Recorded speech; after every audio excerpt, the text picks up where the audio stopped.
Hi, guys. Welcome back to another week of Unlicensed. If this is your first time tuning in, my name is Jill. I am the host of Unlicensed, and this is the podcast where real women write in anonymously about anything on their hearts, anything they want to vent about, and I bring on my different female guests each week to help offer you advice on those topics, including relationship coaches, therapists, friends, family, and social media influencers. As you guys know, some of my favorite episodes are the ones with my friends, the people that I kind of know how they navigate life just based on our own relationships. I'm so excited for today's episode. We have Rebecca Hart joining us, my friend Becca. Hey. I'm going to get into what the episode is in a second, but you guys are going to love her. Welcome, Becca. I'm so pumped to have you here, girl. I'm so happy to be here. I'm honored. She said she had to put her hat on, her PR hat on. She is the perfect person for today's episode. So typically we get to know the guest, but with friend episodes, we're just going to dive right in just because you guys are going to get to know Becca just from all the questions I have for this particular prompt. So we'll get to know you in a second, girl. Awesome. We're going to start off with our sponsor, though, for today before we hop into the episode, which is Plot Twist. This is the dating app that allows women to date with a friend, putting connection and safety first. I know on Unlicensed, we talk all the time about why women might be so reluctant to go on the dating apps. The first reason, obviously, is just general anxiety. You are afraid to get out there, put yourself out there, and sometimes it would help if you had a friend to kind of go on that process with you. But the second and the biggest reason is obviously safety. I'm about to meet up with a stranger. I have no idea who the hell this person is. And again, having a friend there would just relieve a little bit of that anxiety for you. So this is the dating app Plot Twist that allows you to team up with a friend and you're matched up with other pairs, making dating more fun, more social, and ultimately safer for women especially, which is so important. It was founded by two female healthcare providers whose mission is to tackle the loneliness epidemic, focusing on emotional, physical, and relational well-being. So again, if you guys want to get your dating journey started today, head to my Instagram at @unlicensed_advice, link in bio, or the App Store. Type in Plot Twist, use code UNLICENSED, and we will get you guys started on your journey. Back to the episode.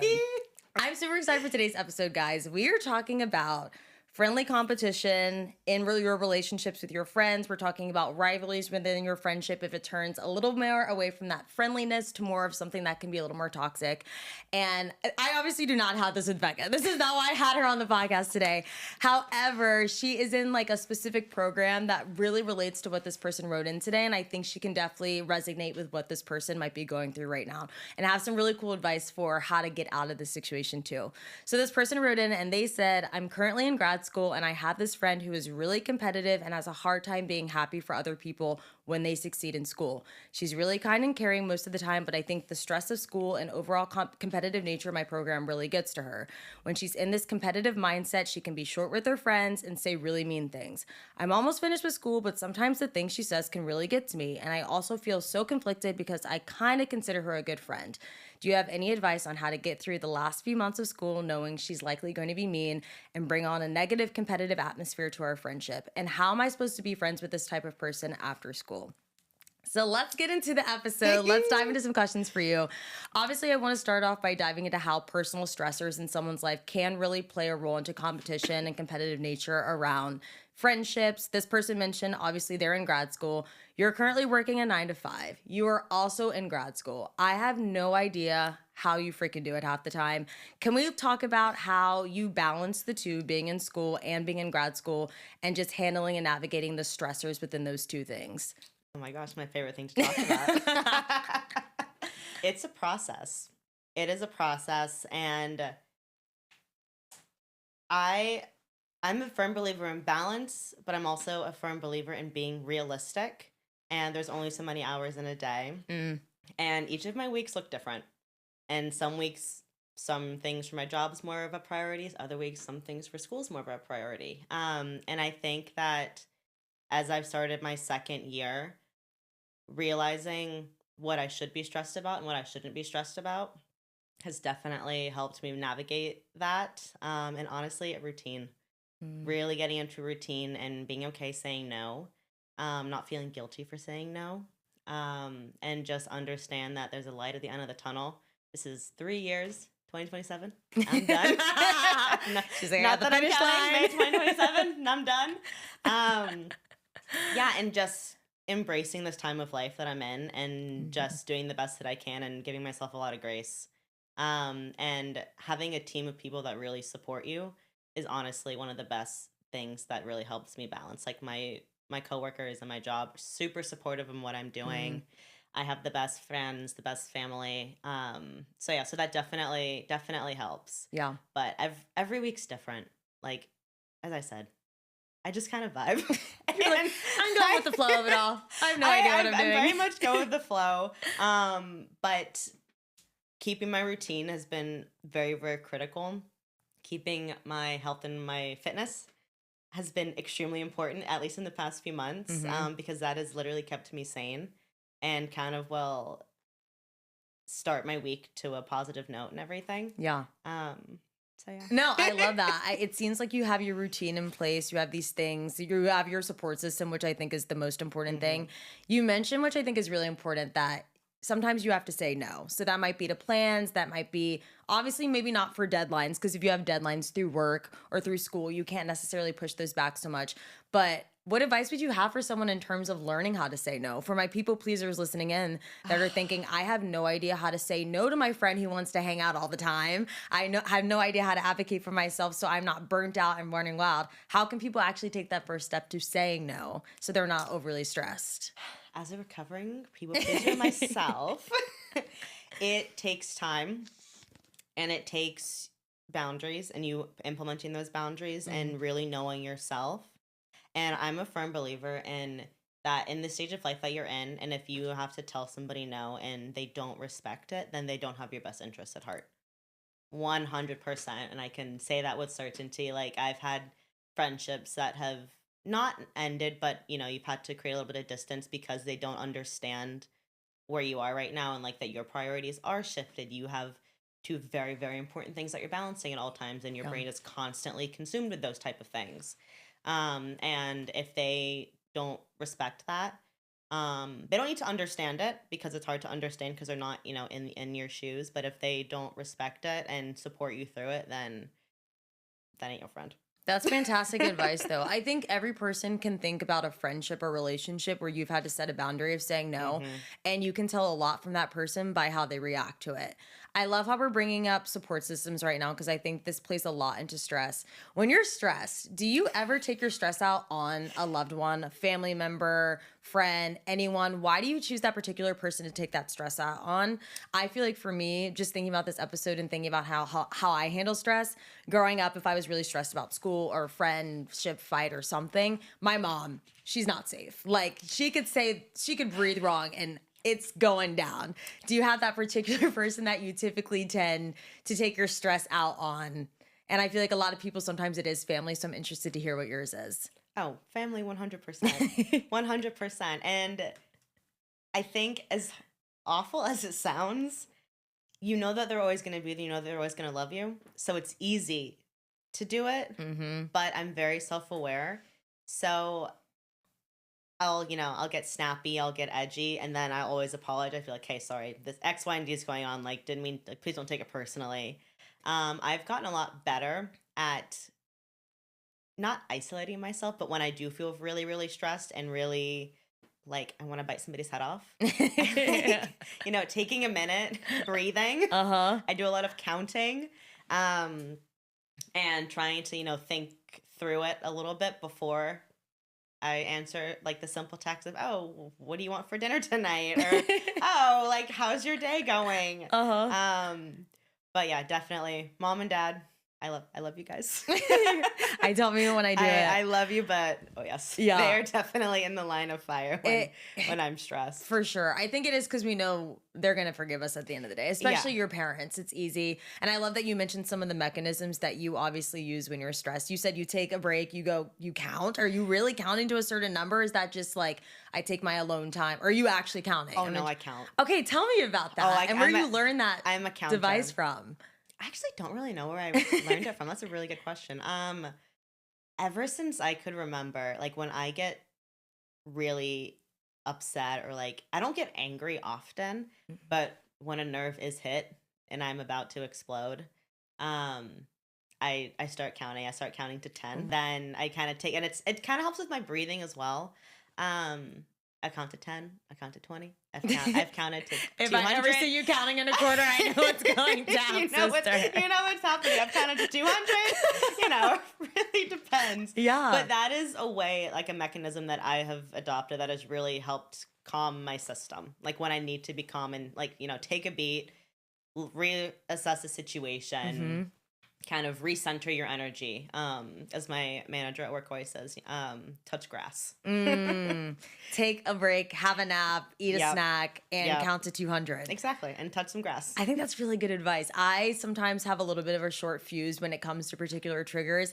I'm someone who usually does react. So for me, now I know I have to take a step away and process everything. But maybe the counting is something I can definitely implement into my life. I think that's really good. As someone who's also very reactive, it helps you become less reactive because it forces you to put energy into something else for like 30 seconds, a minute, however long. And then you Yeah. breathe and you're like, okay, maybe that wasn't super bad. Yeah.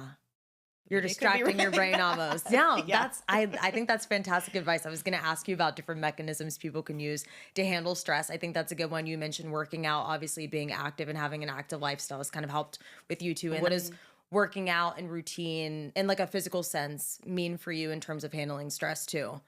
Yeah, okay, so by no means am I like a fitness guru. let me state that now. Go visit her fitness page, y'all. Like, no.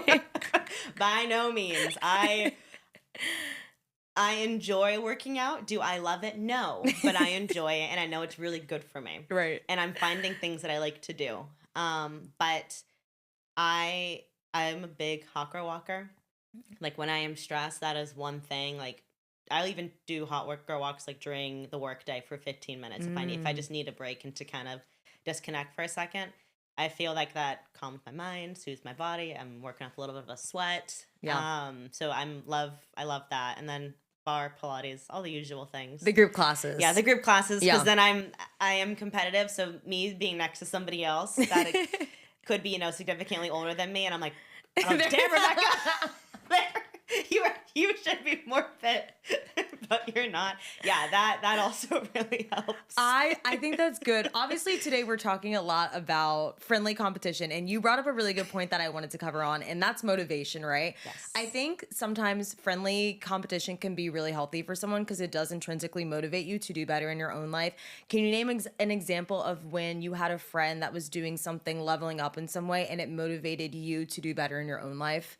Oh, all of my friends. I am so grateful to have some of the most impressive, motivated, hardworking women I know. Yeah. And I'm so happy to say, like, every one of you guys are on your shit, doing your thing, like soaring, skyrocketing into whatever fields is happening.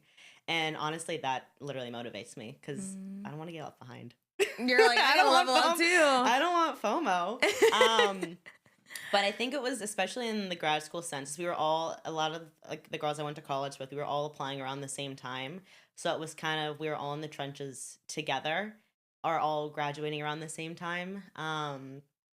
And just having like Cami and Ariana, some of my closest friends, also understand the stresses that you put yourself under, and not judge you for it, but talk you through it is one of the best things ever. Yeah. I'm really glad that you have people that can relate to where you're at. I think that really does allow you not to feel so isolated in those moments where it can feel so overwhelming. I think everyone needs to have their support circle in some way. If that's one friend, even if the friend that's not in those grad school programs and working, one friend that you know you can just vent to and get it all out there and feel a little less lonely at the end of it, I think is super important. I'm glad we're talking about grad school because I'm really interested about what competition looks like amongst your peers in your grad school program. You don't have to go into specific names, but do you feel like your program is really competitive? Do you see particular people really competing against one another? Are you guys more collaborative? What does that look like for your particular program too? So my program I think is super unique because we're all full-time employees. We all have careers outside of school. So it's not as if we're competing for the limited amount of jobs that kind of like the talent people that come to campus and everything. We're definitely more collaborative, I think, and everybody is in the program to literally figure out what they want to be when they grow up or like what they want to do next. Yeah. So I think that's super special, and in the sense of people are able to really be vulnerable and open and honest about where their minds are at, um, where they see themselves. There's so many different opportunities that our program offers, which is absolutely amazing. Mm, And really fostering whatever you want to do as a student, which is awesome. yeah. Is the program itself competitive? Oh yeah. Like work, it's a ton of work. It's a Mm, ton of work. But I mean, wouldn't rather be, there's nowhere else I'd rather be right now in the middle of my life. And we're blessed to have such an amazing faculty that supports that and fosters that. And I think Emory itself doesn't have that type of overly competitive, step on people's shoulders, step over people's energy anyways, at least in my program, which I really love. yeah. And yeah, and I'm definitely on the younger side of things. So I thought of it as kind of a weakness when I first started because I'm like, I don't know jack shit. Like being an adult, I'm still on my parents' insurance when I started. Like, what the hell, dude? But being around so many different types of people in different career paths that have lived so much more life than I have has been Mm, such a blessing in the sense of I've also been able to learn from them. It's forced me to have a different, more mature point of view on certain things. Kind of going back to the conversation about stress. It's like I'll tell them certain things and they'll look at me and like, why are you putting energy towards that? I promise you, mm, you're gonna be fine. It's like, yeah, I will be fine. yeah. Like, thank you for that reassurance that I need.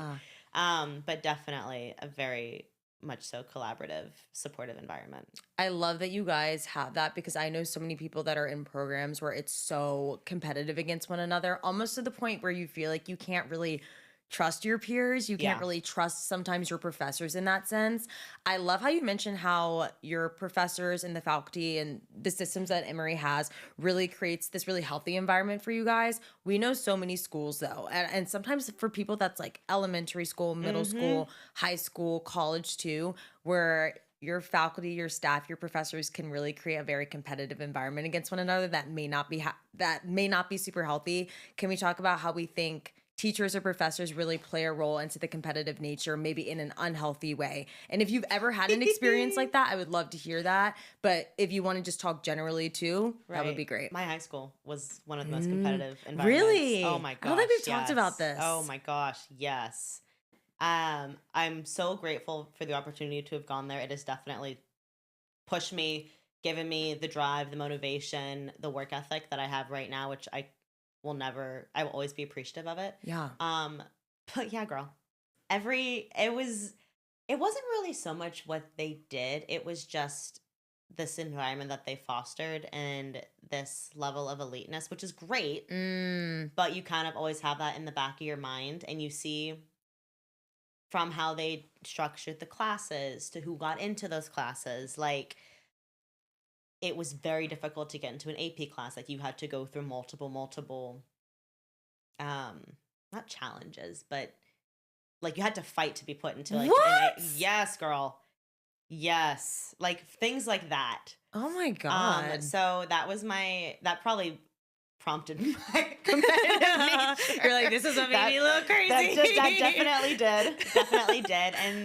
And unintentionally like comparing students to each other, like posting Yes. GPAs out on like in front of our counselors. Oh yeah. What? Like Yes. they would put it on a Like whiteboard or they something? would have them printed out, have your student ID, and then have our whole class of GPAs like That's fucked listed. up. And you can Yeah, figure out someone's student ID, I'm sure, exactly. when We're you're all all friends. friends. We're going to use this to get food and stuff. What are you talking about? Yeah, so that definitely, looking back, Whoa. that probably wasn't the best thing.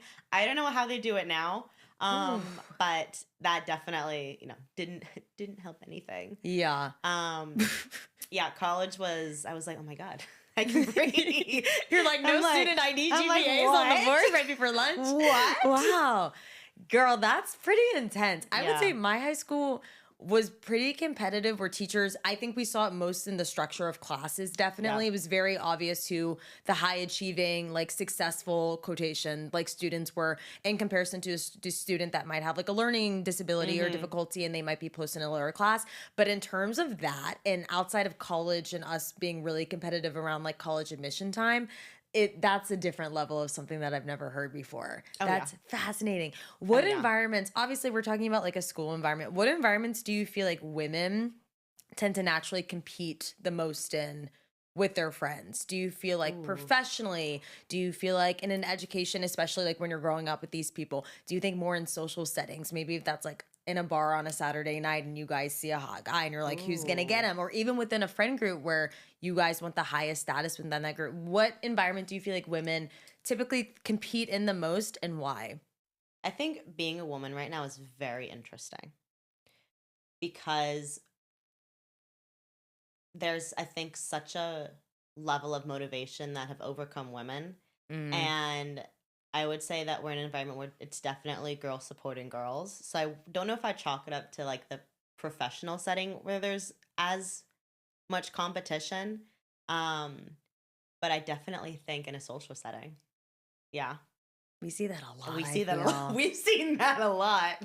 A lot. I was reading this article and I want to get your input on this. Talking about gender differences in competitive behavior, it was saying while traditional stereotypes suggest that men are more competitive, recent studies are showing that women are really competitive, but the dynamics are a little bit different in terms of us being more like socially competitive through words or subtle gestures. Made me think of like overt versus covert competition. I Mm-hmm. think men typically might have more like overt competition, like let's see who can eat the most pizza or like run the. I don't even know Mm-hmm. what the fuck they're talking about, but you know. Mm-hmm. Versus women, it might be a little more through like again words, gestures, so a little more covert. The example that the article provided was like, oh, you got your like promotion. That's amazing. Like I got my promotion like 2 years ago. Little Yep. things that is just subtle. How have you seen that like subtleness and like that social competition in your own life amongst women? Because I can definitely name a million times where it's those subtle phrases or those little things that you're like, you're trying to compete against me, but you're not being so open about it, which in Yep. some ways I think can cause more issues because it's Yep. like, why are we even being sneaky about this Yep. in some way? What are your thoughts on that? I stand by the statement: women are more competitive than men. Yes. Women are just much more subtle, much more shady, more strategic in their delivery of it. Yes. Half to the point where men don't even realize. What's going on? They don't even know that. Listen, it could be your best friend. Two girls could be best friends. Yeah. But is there a competitive underlying nature? 100%. 100%. I agree. Yeah, it's just those, it's just like the subtle gestures. And I've been in situations where I've been super excited about something that Mhm. I've worked really, really hard for, telling somebody that I'm extremely close with, and just their reaction. Their reaction will always be the biggest tell.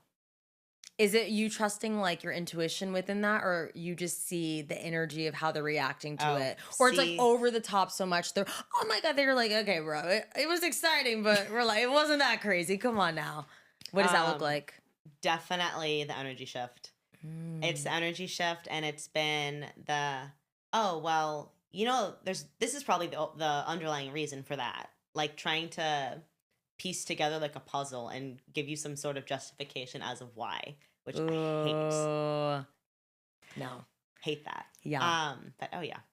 I want to talk about like jealousy and envy within that then, because I Mm, think the two can be very different. When I was reading on this, jealousy is more of like competing against one another. You don't want that thing necessarily taken from you in some senses. mm-hmm. And then envy is like, I want to take that thing from that person. Yeah. Can you name a time where you felt like you or someone else was jealous or envious of you and how that affected your relationship? Because I feel like jealousy, I always say this, is like a very natural feeling for a Yeah. lot of people. I think people have a lot of guilt about it, but as long as you're not acting on it necessarily and you're still supporting that friend or whatever, jealousy is normal. And I don't think that you have to feel like so anxious about that feeling. Versus envy is where it does kind of toe the line a little bit of that becoming friendly competition into something more toxic and more of a rivalry. I totally agree with you that I have had things in the past with friends that I'll tell them something and then it's almost like, it's something in the eyes. I don't know how to describe it more than that.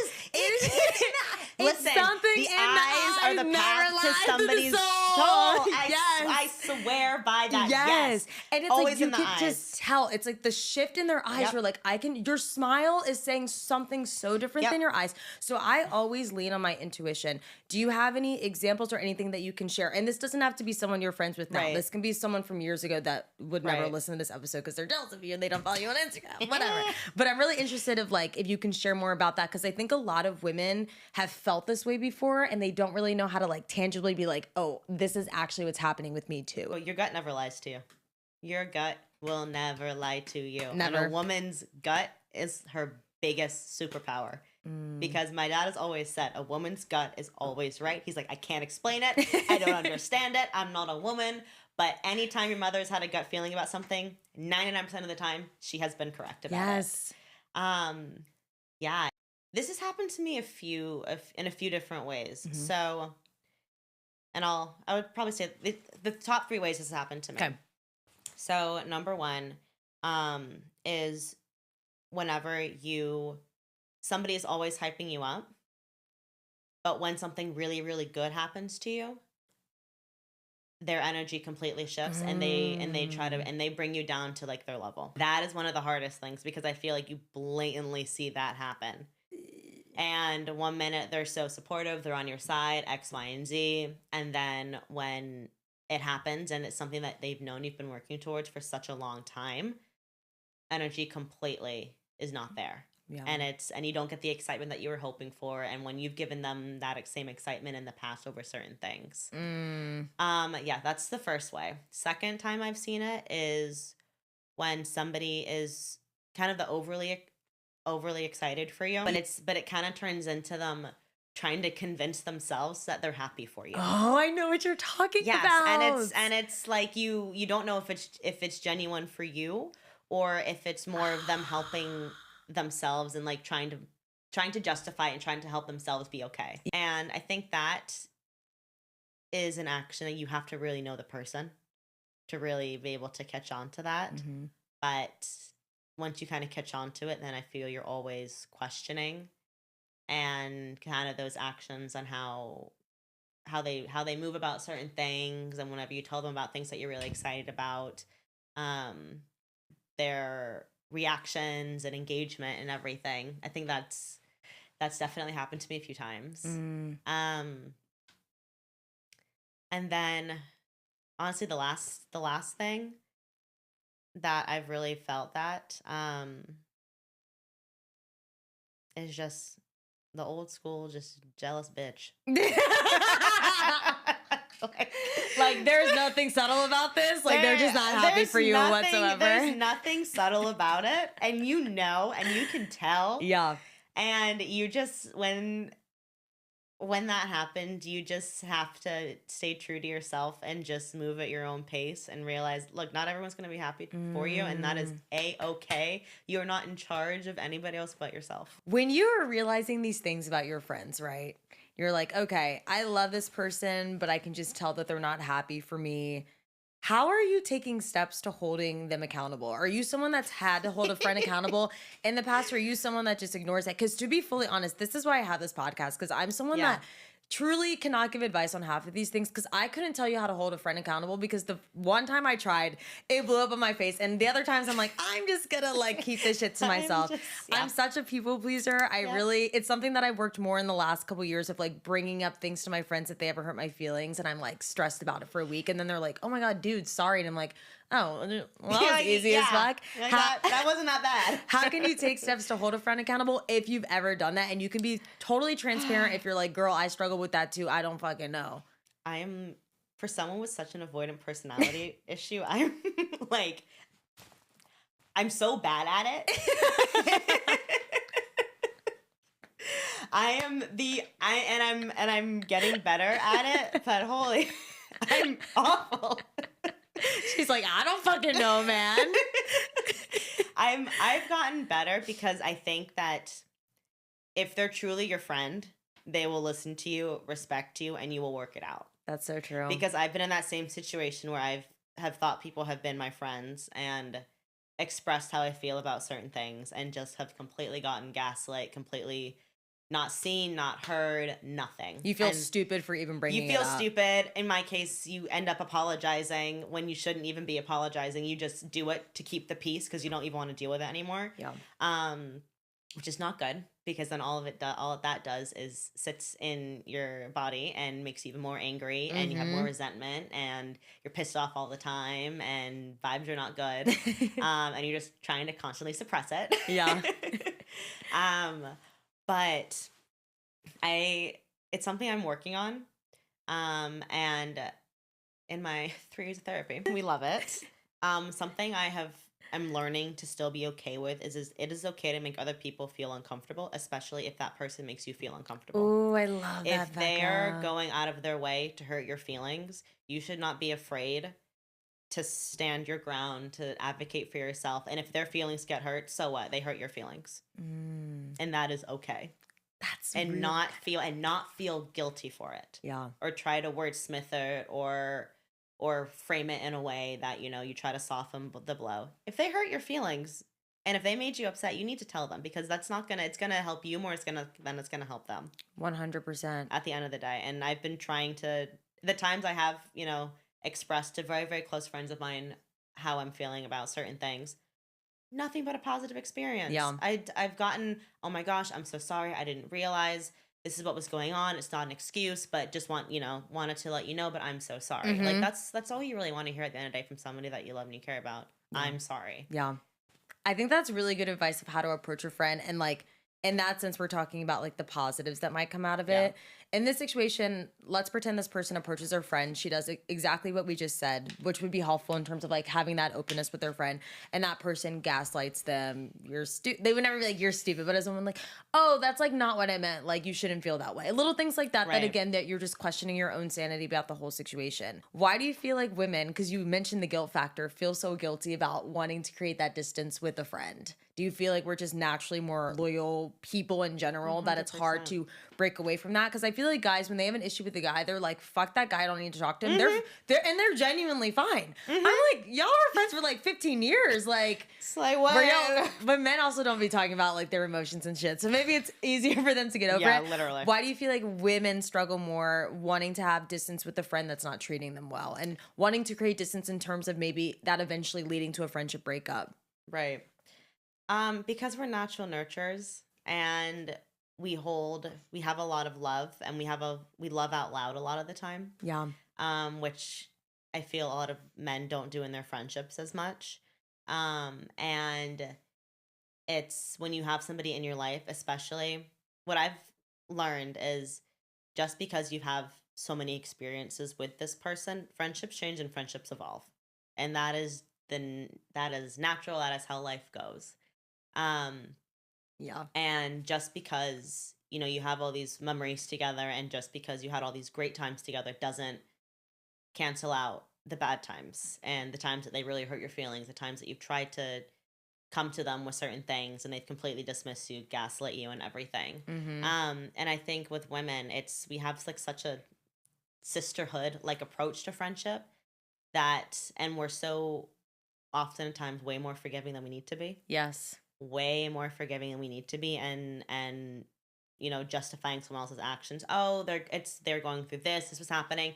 Yeah, people are always going through a lot. It doesn't always, but it's not a reason for them to be mean to you. It's not a reason for them to treat you poorly. Yeah. A real friend, if they do treat you poorly, are gonna realize it and apologize. They're gonna do everything that they can to make it up to you, and they're gonna listen to you, and they're gonna want you to be seen, heard, and be okay. Exactly. Their ego and pride is not going to get in the way. And if that's them taking a beat to process it and come back. I'd rather you not apologize, really feel it and understand why I'm sad, then come back, then apologize, be like, I'm not really sorry about this at all. And then that creates issues in our relationship moving forward.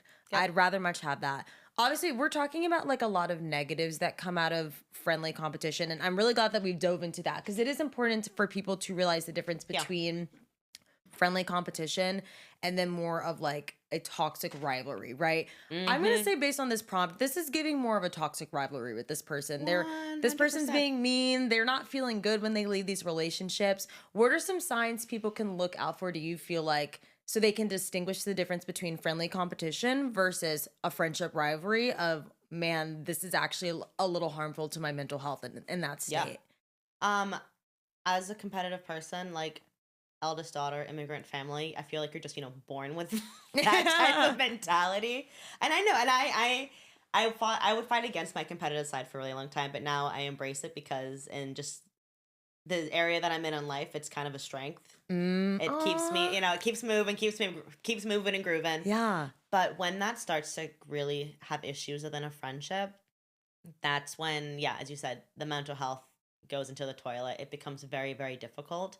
I think signs are definitely when they're intentionally putting you down Mm. rather than, listen, I can, my coworkers, we're all extremely close friends. But at the end of the day, we're also, competing for the promotions and everything. Of But course. not one of us has ever put each other down, said, oh, they shouldn't have gotten that because X, Y, and Z. It's like, no, I know how hard they work. They deserve They this. deserve it. Yeah. That's friendly competition. Love where it's that. like you can actively talk about it without it being such an issue. Mm. Whether you have like this whole frenemy competition complex, and when that person is putting you down, every time something positive happens to you, they say something negative. They play into your self-doubt. They play into the insecurities that they know that you have. Mm. That's when you need to really reevaluate that friendship. Definitely. And they always are putting themselves above you and going out of their way to make you look bad. And doesn't matter who it is. Yes. But literally going out of your way to make you look bad is not a true friend. And that is when the friendly competition is not so friendly anymore. They will throw you under the bus to In a everyone. heartbeat. It's like someone that, it's a friend I always say that they're like, oh, this person was talking shit about you. And I'm like, why did that person feel comfortable enough to talk shit about me to my supposedly Yep. best friend or friend in that area? Yep. That's an I always know. And undermining your success, I think, is the biggest one. I love the one that you used about the workplace of, no, this person is deserving of it. Because I think when it becomes toxic is, I don't understand how they got that at all. They don't work hard. I work so much harder. And that's where it becomes toxic because it's like you're now competing so much against this person that it's more of an envious thing versus just like, damn, I'm kind of jealous they got it. But this is making me want to level up in the sense too. I think you gave perfect examples. And I love how you mentioned your own competitive nature within like the landscape of your family. I'm really interested because you said immigrant family, and that's something that you kind of like, in terms of your competitive nature, you're like, I'm now embracing it a little bit more, but you try to ignore for a little bit. Talk to us about what your familial upbringing looked like within competition. I'm really interested to hear because I think a lot of people are either more naturally inclined to be competitive or on the opposite side of that, hate competition, makes them anxious based on what was going on with their family, how their parents viewed competition, how if you had siblings that were naturally more competitive against each other. Talk to us about your family upbringing with competition. Oh, you would think I played team sports as a kid. I did not. I hated sports as a kid. Listen, I was a dancer and I was a golfer. Like team dynamics. She was like, I was not running on that fucking turf, man. Yeah. Hell no. I did track one time, lied and said I had pneumonia for the whole season. Are you serious? Yes. Your parents were like, oh my God. You were like, They stopped it. They're like, really, Rebecca, again? I'm like, again? This is the fourth time this has happened, man. Me playing tennis, they would get pissed. They would be mad because I wouldn't run and hit the ball. Yeah. I'd be like, ew.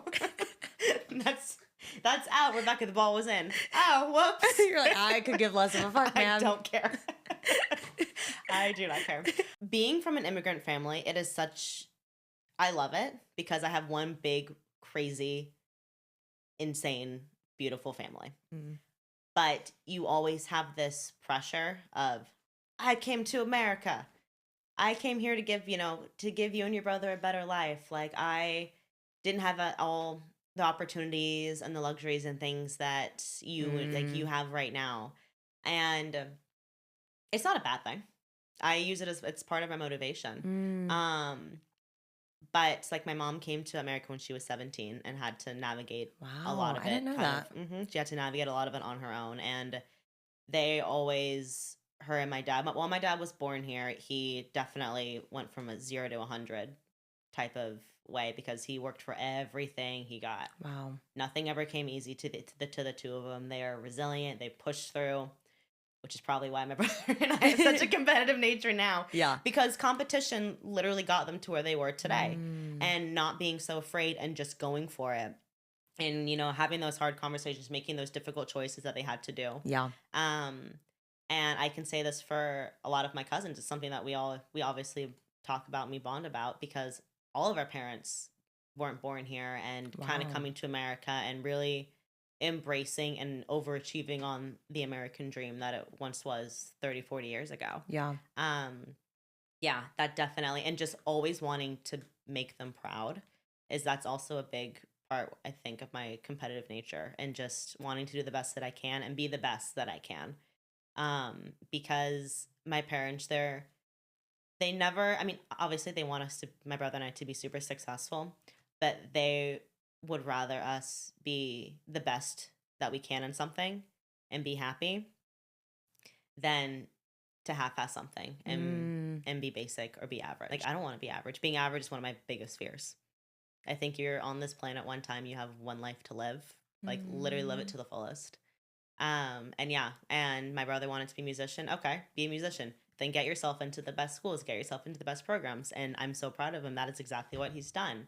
Like, kind of the same thing with me. Like, if I'm going to do something, I'm going to do it 100% to the best of my abilities. And I'm going to put myself in those rooms where I get to learn from some of the top people, be in those like different types of environments. Like, if I want to work in PR, which I do now, work for one of the best companies out there to just learn and grind and be one giant sponge for information. Taking everything just in. like take everything in. Yeah. But yeah, that's definitely where my competitive nature lies. Thank you for sharing that. It's really cool to hear about your parents' strength, resilience, and them grinding to the top where you guys have that now.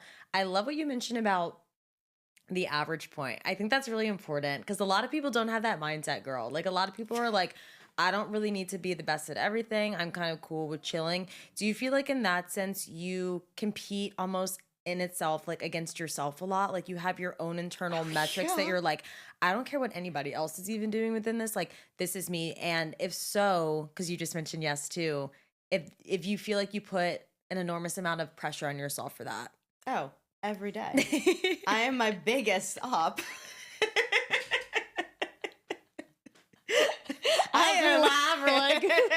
Yeah, totally. I am my biggest piece of competition because I want to do so well and just make my family so proud, make myself, first and foremost, make myself proud. Yeah. And be able to say, like, yeah, I did the damn thing and I did it to the best of my ability. Yeah. 100%. The conversations that go on in my mind. You're like, you don't want to know what's going on in here, girl. man.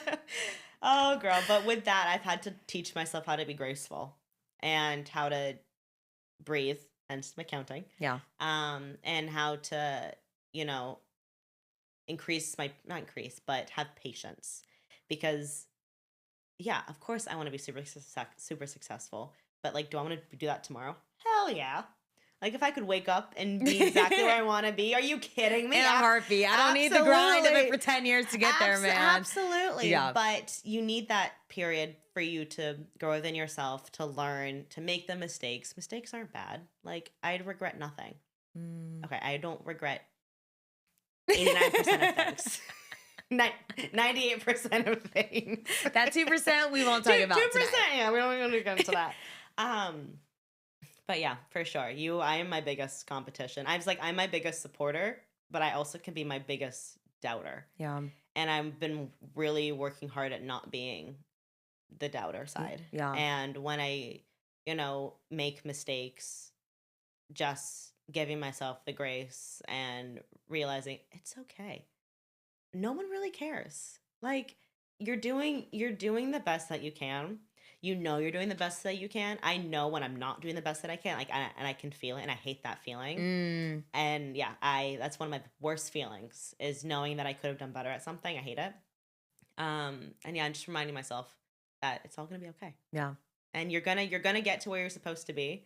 And this is gonna sound so silly. Something that I really hold on to, like when I start getting super overwhelmed with myself and, need to touch grass is so the week I moved to DC for undergrad, I was in the Container Store Okay. with my parents, getting all the things for my dorm, because why not? And this woman comes up to my dad, and Yeah. random woman comes up to my dad and points at me and tells him she's going to do something really big one day. Random woman. She's psychic? I don't know. I have no idea. And then she came over and told me the same thing. And literally, like, when I need a grounding moment and when I need to, remind myself, like, everything's going to be okay, I literally think back to that 2 minutes into the Container Store in Northwest DC, like in Tenleytown. Where are you, woman? We all need you right Yes. now, sister. And but I remember that, and it's as so silly as it is, it's something that has just like truly grounded me. Yeah. And how I move, and when I need a moment to just, it's like, okay, if a random woman said it must And be then it's true. gonna happen. It must be true. But yeah, it was the most bizarre thing. That's not silly at all. I think it's really cool that you had that thing, honestly, in terms of like hope and faith that you were going to get to where you want to be in life one day, whatever that looks like. And that might be a path that you're not even on right now, but she's right. Like, you were one of my most, I think, high achieving friends in the best way, where it's like, It made me cry. but seriously, like when I talk to you and you're like, this is my schedule, I'm like, I do not know how you manage it all. And you always show up so beautifully and wonderfully in your friendships too, which I think can be really hard when you're stressed with so many things. You always show up with like your best foot forward, always like wanting to know about people and where they're at, even though you have all these things in your life. And I think that's like a beautiful quality. And I think you can owe that obviously to your family a lot, but also just like that woman, maybe too, the beautiful Maybe people in she's your life. free. I think that's awesome. I think everyone should kind of like, honestly, advice, like have that little moment of hope that keeps you like grinding every day with it too. I want to expand on that in terms of like a cultural aspect, because I was reading an article that was saying how basically, like, in some cultures, high achievement, personal success can be really important in terms of competition. I think we see that a lot in American cultures. And then in other cultures, collaboration and harmony are really prioritized in that sense, working together. It reminded me of what you said about your grad school program, or even your like coworkers, how you guys really work together. But in some other areas, I think we really see people like competing against each other because they want to be at the top of the level. What do you feel like women typically tend to go towards in terms of like own personal achievements or working together in that sense, and why? I think women are on such an amazing trajectory right now of just doing the damn thing every single day. And you just see them dominating fields across the board. Doesn't matter if it's media, finance, Hell yeah. the legal world, like medical field. I think women are at a such, like, I'm so proud to be a woman. Yeah. Because we're just doing the damn thing. Like, we're taking life by the reins and just going for it. And that is such a beautiful, beautiful thing to be a part of and to see, and to honestly to have little girls see that. Like, it's so important, because it literally, like, the world is our oyster and we can do anything and everything, and us having a voice Yes. and continuing to use that voice. Yes. Which is so, it's special, because it hasn't always been that way. I No. think where women, there's a lot of competition is, I think, it's generational based. I think you're like kind of a interesting intersection of these younger, like Gen Zs, millennials, kind of millennials Yeah. type of work ethic. Like, we're very, very different in what we prioritize and what we do. And a lot of them, like at least like the millennial age, they don't like that whole very toxic corporate culture. And like, they're not settling. Yep. And like, as Gen Zers and millennials, it's like, we have a different mindset of, we don't necessarily, what is it? We don't live to work, we work so we can live. Yes. And we're very much into, like, I feel like we're an extreme entrepreneurial focused generation. Definitely. Where you have the creator economy, like, people have the different careers that you're now able to have, like influencer, YouTuber, like media personnel, and just how you can create a business in such a short period of time. Yep. And then you have, going kind of back to like that corporate space, you have like the older women who have had to go through like the toxic work environment and have had to grind and climb, and their work ethic is very different, and they don't really understand. Um, and it's like I also feel like they may not want to help bring up the younger generation. In my experience, I've been fortunate enough where Wow. all the women I have known, like in my workplace, have been absolutely amazing in how they've wanted to foster the youth and help us grow and climb and teach us the tactics and the strategy Yeah. of the corporate fuckery and all the things. Um, but then, you also have other groups where they're like, that's not like, you shouldn't do it that way. That's not how it should be done It does. whatsoever. It honestly reminded me of my first job I ever had. I noticed some of the older women, and I'm a millennial, but it was like older millennial women, it was So, almost like a so, boys club for them. yeah. Their work ethic and how they navigated the workplace was very much like, well, we did it this way when we first started, so things don't need to change. And very male centered, even in the Mm-hmm. sense, which was interesting because we worked in admissions, which was primarily like a female dominated field, but a lot of Mm-hmm. the men in leadership, um, a lot of the people in leadership were men. So I think I saw that a lot there more too. And I think it is very fascinating how we are seeing the younger generations of women break those molds. And I think in a lot of senses, we're not trying to like compete against one another. It is more of that like cross collaboration where I think Yeah. when I've seen personally in my experience with some of the older women, it is like we are fighting for ourselves, probably because they had to go through way more shit, probably Mm-hmm. way more stuff with HR than I ever had to. I'm really blessed to not have had to have any situations like that. But I do think it is probably because of some of the own traumas they've had when they first Yeah. started off in work too, 100%. which can be really scary. I Yeah. have a couple more questions for you Oh my before god, we're keep it almost coming. done. I'm having so much fun. I think sometimes, obviously, when you're in like a constant cycle of being in a like a toxic rivalry, it can be really detrimental to your mental health in some ways. What are some effects that you feel like might happen from you being in like this constant competition with a friend? So pretend you're someone, and let's actually do it from the POV of you're someone who's competing with a friend. You have this friend who honestly is not competing with you whatsoever. They're doing their own thing, they're living their own life, they're loved, Mm-hmm. everything. And you find yourself constantly competing with them, constantly trying to beat them out of stuff. Let's say it more in a sense of like a toxic rivalry. What are some elements that you believe can be detrimental to your own mental health if you're constantly competing with someone else? Oh, 100%. Um, Resentment towards that person. Definitely. Resentment.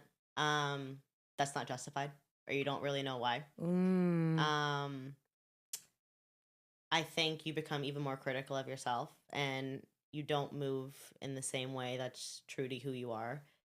You move in a way that is so strategic because you're so worried about what they're going to think of you or what they're going to say about you. yeah.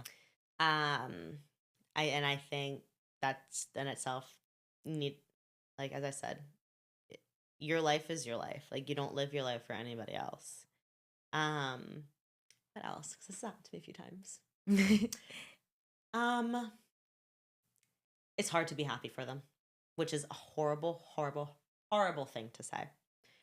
But Yeah. it is kind of going back to what I said, is you're pretending to be happy for them for your own self, because you know it's Mm, the right thing to do and you want to be happy for them, but in that moment in time, no matter what, you could be going through your own challenges in life, but pretending to be happy for them. mm. And that's I think really when you really need to realize, okay, something needs to change.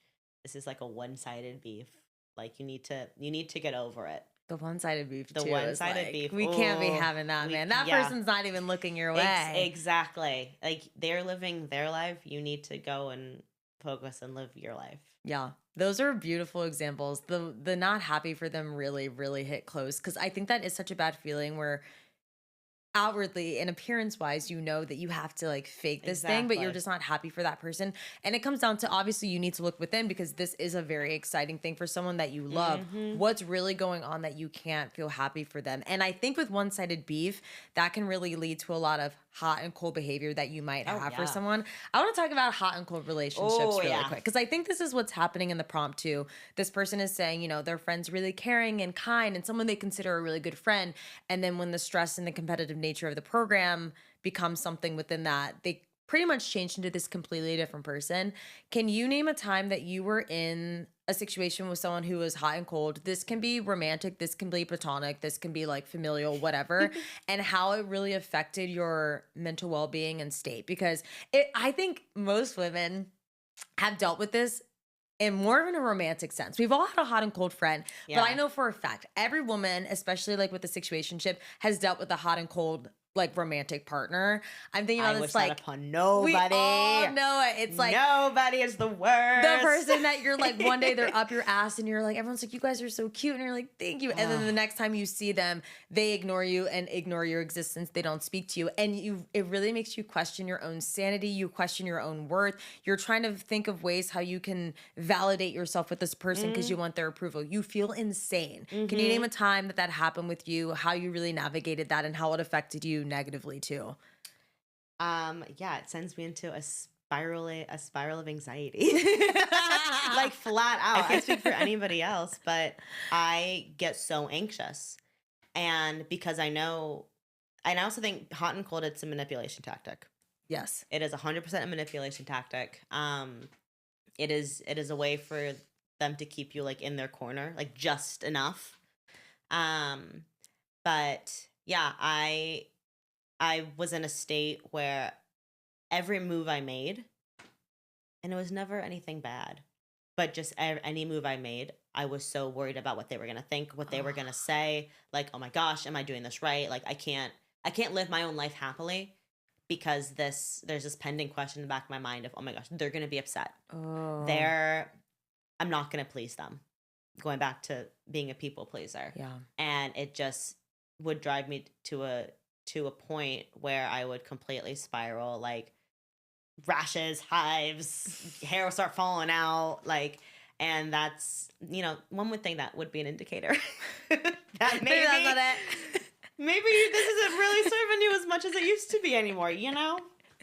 But yeah, Yeah. it gets hard. When like physical things begin Yep. to happen to you too, I think that's like the best predictor of man. This is a Yep. big red flag right in my face too. We've talked about this on the podcast, but I love hearing people's different opinions of this.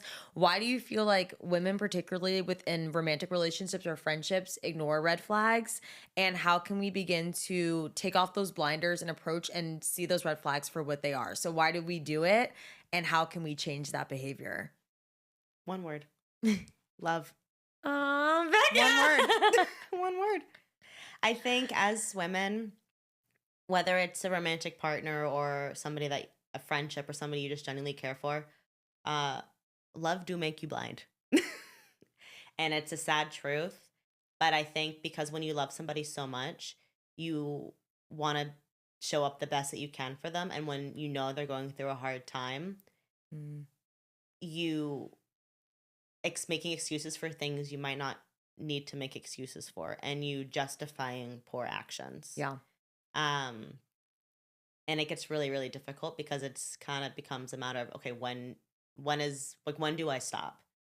Is it when the anxiety starts? Is it when literally your hair starts falling out? Like you stop doing things that make you happy, and you start dimming your light to make them comfortable, whether romantic partner, friend, whoever it might be. But I think when you start to do those things, especially the dulling your light to fulfill someone else, that is no longer serving you. Yeah. Because you're not even showing up in that space, one being yourself, but also just so uncomfortable. I think everyone can think of a time where there was someone in the room who you considered a friend, quotation marks, but you talk less during it. You didn't want to share your successes during Yep. it. You didn't want to tell everybody about the new guy that you were dating during it because of their reaction to it. And when you are holding back information about yourself that is positive to please another person, it's probably not the person for you. 100%. And back to kind of what I said earlier, as women, we're such natural givers and lovers. And when there is somebody that you truly care about, of course you want to fix things. Yeah. Because women, we're natural fixers. You can't fix everything, and that's something I've had to learn the hard way. And sometimes you can't fix somebody who doesn't want to fix themselves, and you're not a fairy godmother. Period. Like, you don't We have, ain't got no wand, bitch. We're struck down the street. wand, No, there's no bibbity boppity boo. Like, yeah, no bibbity no, bobbity no boo. bibbity bobbity boo. That is wonderful advice. Becca, thank you so much for being here today. Last words of advice that you would have for this person before we close out. Right. What would you like to say to them? I think you need to figure out if this friendship is serving you still. And if you know how this person and these habits are, I think you have to make the active choice as if, okay, you accept them and you just realize this is the person, this is how person A is, and I love them, but I know how they are. Or you start to set up those boundaries within yourself, and realize that you don't deserve to be treated like this. Doesn't matter what is happening. You deserve to always be treated with the utmost respect and love and care. And if this is a true, true, true friend, you can bring this to them and they will listen and they will change. Not change, but at least be more aware of their habits and their actions towards you. Absolutely. Make that distinguished thing that you know if this is someone for you or not, and then you Yep. can make action steps after. Yep. I think that is good. Becca, thank you so much for being here Thank today, you so my much for girl. having me. I had so much fun. I hope you guys enjoyed today's episode. If you want to tune into more fantastic episodes with wonderful guests like Becca, you know where to find us on all of our streaming platforms, Spotify, Apple Podcasts, Amazon Music, everywhere. If you want to watch the full video, if you're a visual girly like myself, head to my YouTube. You can find everything through my Instagram, @licensedadvice, and TikTok, @licensedadvice. But I love you guys, and we'll see you next week. Woo!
It's